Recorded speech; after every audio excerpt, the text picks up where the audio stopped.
Cold, cold, cold.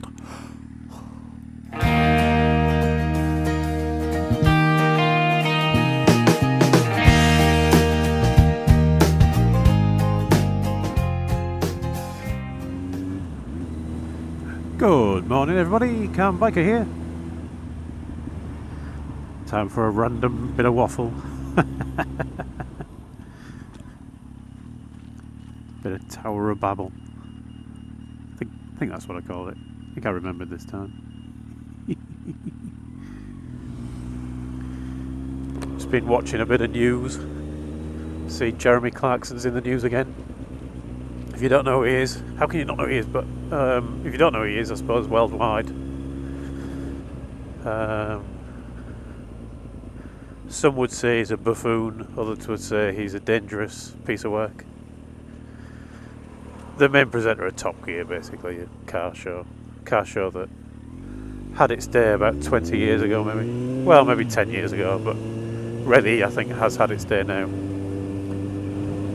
Has decided to punch somebody, one of his crew, over an argument about hot or cold food, apparently. The weird thing is not the fact that he's done it. I think probably most people realised he had it in him. I think quite a lot of people would like to punch him, to be honest.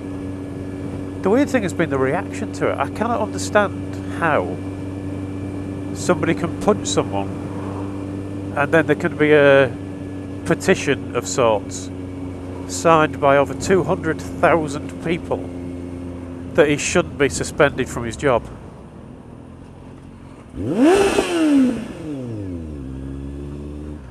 You know, why? If I punch somebody at work, I don't expect to be suspended. I expect to be sacked. Now, I don't know the full story of what's happened, so it might be a lot of fuss over nothing. But if there's been a claim that somebody's been punched, then suspension seems sensible. But in the same way that I don't really know what's happened, I would imagine 199,998 of the 200,000 people also don't know the full detail of what's happened. Strange world we live in, isn't it? Somebody punches somebody else, gets suspended, 200,000 people think, yeah, but I want to watch telly on a Sunday night for an hour, so that's okay. I think the worst part is because he's best buddies with our Prime Minister,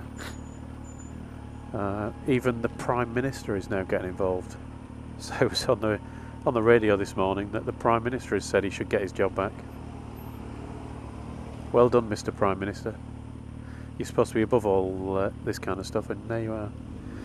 I think the problem with Top Gear for me now, because I used to watch it all the time. In fact, I still have watched every one of them, so I haven't stopped watching it, but I haven't really enjoyed, particularly this season, because it's not about cars anymore. It's just about three middle-aged men gradually getting older and acting like fools. And I've nothing against middle-aged men acting like fools. I'd be against myself, wouldn't I? But I think the problem is it is, on the surface of it, supposed to be about cars. The other thing is it's three middle-aged men that now every week are just doing knob gags, basically. Just talking about whatever they're talking about, and then let's throw in a penis joke or a testicle joke, because that's funny, isn't it? Only it's funny when you're 12, it's not funny when you're 50, you know. Or it's only funny, I think it's a David Mitchell thing where he said innuendo's only funny when somebody doesn't get it, and I think he's right. I was actually on the phone with my mother last night.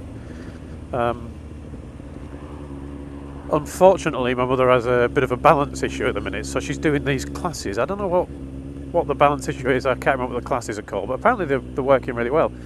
And it's all kind of exercises and stretches and practicing various movements and how to deal with the problems of balance. And I was talking to her on the phone, and she says things, because she's obviously from a different generation, she says things that that could be innuendos, and she doesn't realise she's saying them. which makes them quite amusing. So she was telling us about how last night she was with the group, and she was getting down on the floor with this group. So I'm sat there with Mrs. Calm, just saying, oh, apparently my mother's been getting down on the floor with a group of men and women. So obviously Mrs. Calm's laughing, and my mother gets that one then, and gets what she's just said. But still responds with, well, there's only one man, it's mainly women, on just one man. And of course you have to respond, oh, so, but you've been getting down on the floor with a lot of women, with just one man. What a lucky chap. To which my mother says, well, he's a lovely fella, but he's quite old now, and he's got back problems that have got him bent up, but he's a lovely chap. I mean, he is, apparently he is 6'9" when erect. I changed the conversation topic at that point.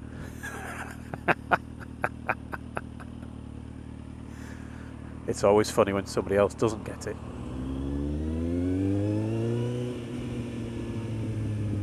Have you left me enough room? Be jolly decent of you if you have. No, you haven't. Bagger.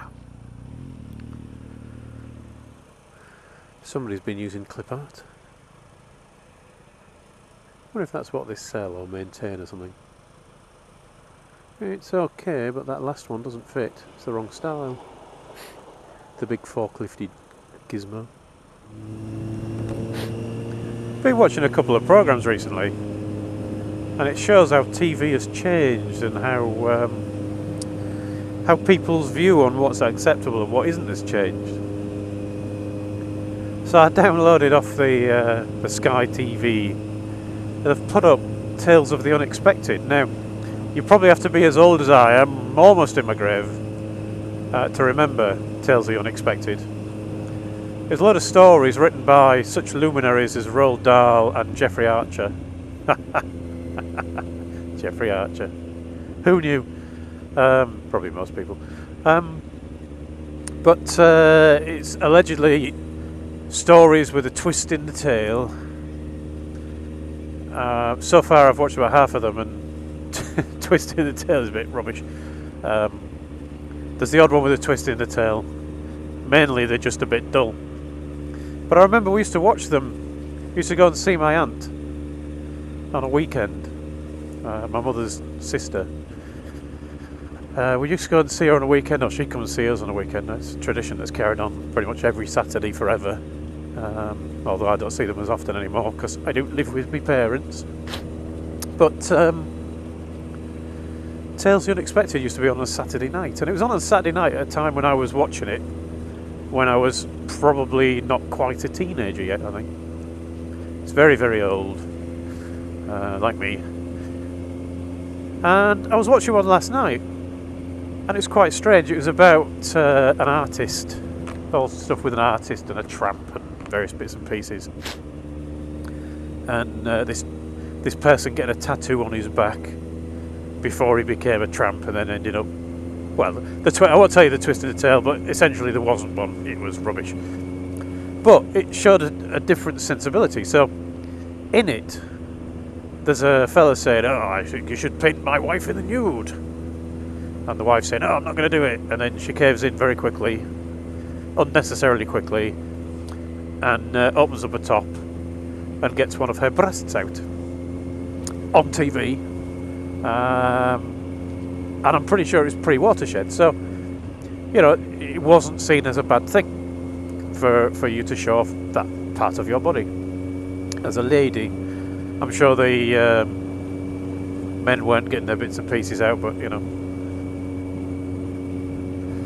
who wants to look at that anyway? Please put your complaints in the comments below. For me, if you want to look at that, feel free. We've got the internet now, you can look at anything you like pretty much, I think. But anyway, then I was watching The Following, which is an American TV program about a cult, a murderous cult. And in these type of programs, you're very unlikely to see a body part that you wouldn't normally see walking down the street. attached to a person generally, not carried by a person or walking on its own. That would be strange. So you're very unlikely to see that. And if somebody is in a position, let's say they've just been stabbed, they'll generally go, but they won't swear. Now, I try and avoid the old swearing in the videos, but if I got stabbed, pretty sure I might at least whisper a couple of swears. But there's no swearing, because the sensibilities of today say, oh no private body parts, no swearing. Fair enough, if that's the morals we're supposed to live by.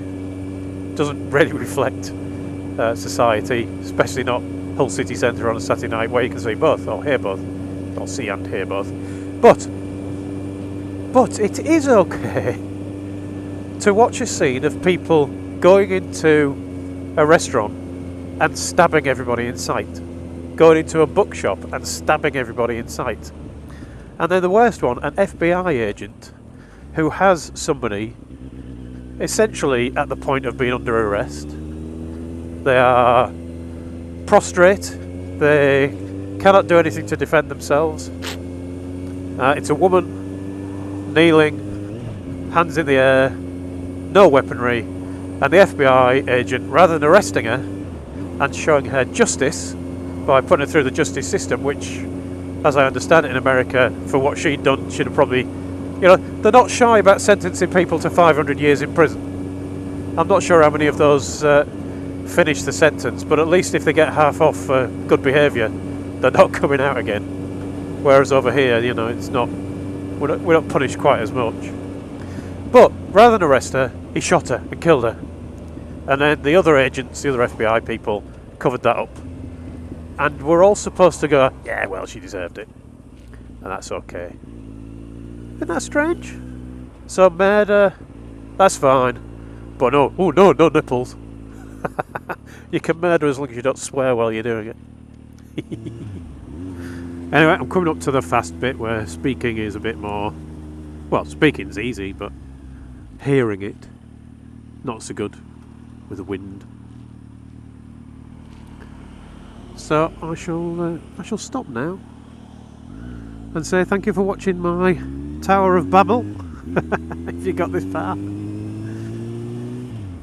Ride safe, everyone, and I'll talk to you all again soon.